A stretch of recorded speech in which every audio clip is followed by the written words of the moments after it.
ప్రభు అయిన యేసుక్రీస్తు నామములో మీ అందరికీ వందనాలు. అందరూ బాగున్నారా? దేవుని దయ వలన మరొక నూతన దినములోనికి మనము నడిపించబడి దేవుని నామాన్ని గణపరుస్తున్నాము. ఈ విధంగా దేవుని యొక్క కృపను పొందుకొని ప్రతి దినము ప్రభు నామాన్ని గణపరచుట దేవుడు నాకు ఇచ్చిన గొప్ప భాగ్యం. దేవుని బిడ్డలారా, దేవుని వాక్యంలో నుండి ఈ రోజున నిర్గమకాండము 12వ అధ్యాయము 13వ వచనము ఈ విధంగా తెలియజేస్తుంది. మీరున్న ఇండ్ల మీద రక్తము మీకు గుర్తుగా ఉండును. నేను ఆ రక్తమును చూచి మిమ్మల్ని నశింపజేయక దాటిపోయేదును. నేను ఐగుప్తు దేశమును పాడు చేయుచుండగా మిమ్మల్ని సంహరించుటకు తెగులు మీ మీదికి రాదు. తెగులు మీ మీదికి రాదు. మిమ్మల్ని హతము చేయుటకు మీ ఇళ్లలోనికి సంహారకుణ్ణి చొరనీయడు. ఏ తెగులు మీ గుడారమునకు సమీపించదు. దేవుని బిడ్డలారా, ఇది ప్రభు ఇచ్చినటువంటి వాగ్దానం. తన ప్రజలైన ఇశ్రాయేలుతో దేవుడు మాట్లాడిన మాటలు. మీ ఇండ్లను నేను కాస్తూ ఉన్నాను. మీ ఇండ్లలో ఎటువంటి నాశన సంహారకుడు కానీ, ఎటువంటి తెగులు కానీ, ఎటువంటి దోషము శాపము కానీ ఉండదు అని దేవుడు తన పిల్లలకు ప్రత్యేకించి మాట్లాడాడు. దేవుని పిల్లలు వేరు చేయబడినప్పుడు, లోకము నుండి ప్రత్యేకించబడినప్పుడు వారి జీవితాలకు దేవుని కాపుదల ఉంటుంది. వారి జీవితాల్లో, వారి కుటుంబాల్లో ఎప్పుడు కూడా దేవుడు తన సంరక్షణతో, తన సన్నిధితో నింపుతాడు. ఈ లోకంలో మీరు కూడా లోకము నుండి ప్రత్యేకించబడిన వారుగా ఉండాలి.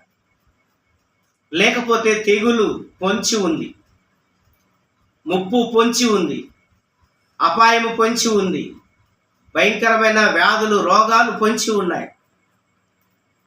మనం చూస్తున్నాం డయేరియా, కరోనా, మరి రకరకాల వ్యాధులు లోకంలో ప్రబలిపోతున్నాయి. ఏ తెగులు నీ మీదికి రాకుండా ఉండాలంటే దేవుని యొక్క మాటలు, దేవుని యొక్క కట్టడలను బట్టి, ఆయన నీకు ఇచ్చిన సూచనలను బట్టి నువ్వు గైకున్నప్పుడు దేవుడు నీతో మాట్లాడతాడు. ఐగుప్తులు కలుగు చేసిన ఏ రోగము నేను నీకు రాని. ఒకవేళ ఎటువంటి రోగము మిమ్మల్ని సమీపించినా నిన్ను స్వస్థపరిచే యెహోవాను నేనే అని మాట్లాడాడు. ప్రియమైన దేవుని బిడ్డలారా, దేవుని వాగ్దానం ఇది. ఏ తెగులు మీ మీదికి రాదు. నిజమే, మన కుటుంబాలు మరణం నుండి తప్పించబడాలి. యవన బిడ్డలు త్రాగుడుకు, డ్రగ్స్కు గురైపోతున్నారు. భయంకరమైనటువంటి ఎయిడ్స్ వ్యాధికి గురైపోతున్నారు. చిన్న బిడ్డలే హై స్కూల్లో కూడా పాడైపోతున్నారు.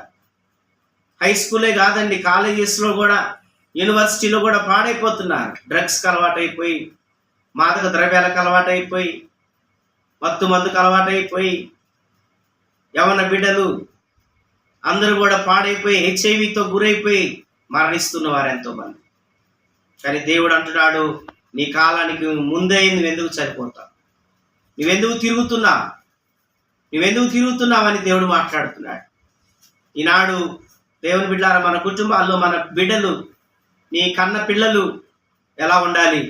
దేవుని సంరక్షణలో ఉండాలి, ఆరోగ్యకరంగా ఉండాలి, దీవెనకరంగా ఉండాలి, లోకానికి ప్రయోజనకరంగా ఉండాలి.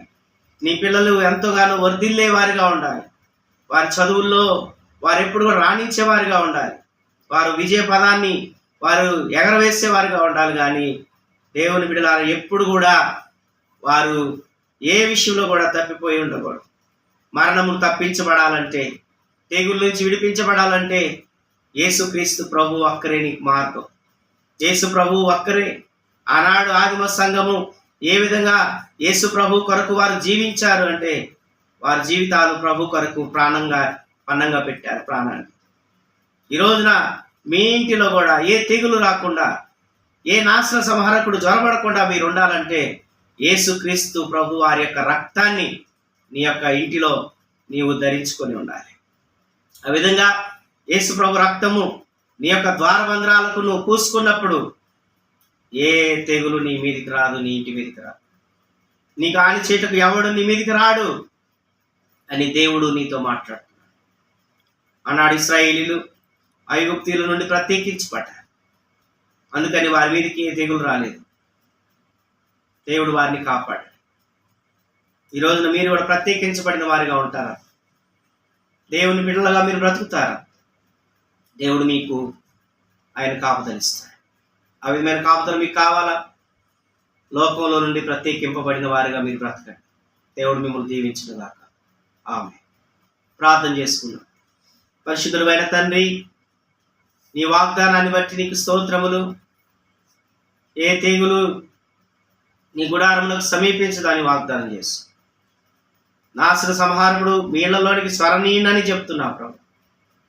నీ బిడ్డలు కుటుంబాల్లో భయంతోనూ, అయ్యా ఇదిగో నాయన రాత్రులు కలవరాలతోనూ ఎంతో నాయన కలవరపడుతూ తొట్టిల్లుతూ నీ బిడ్డలు నాయన అల్లాడుతుండగా నాయన కుటుంబాల్లో మీరే తోడుగా ఉండి నెమ్మది దయచి ప్రతి ఒక్క కుటుంబాన్ని మీరు ఆశీర్వదించి ఆ ఇంటికి మీ కాపుదలు దయచేయండి.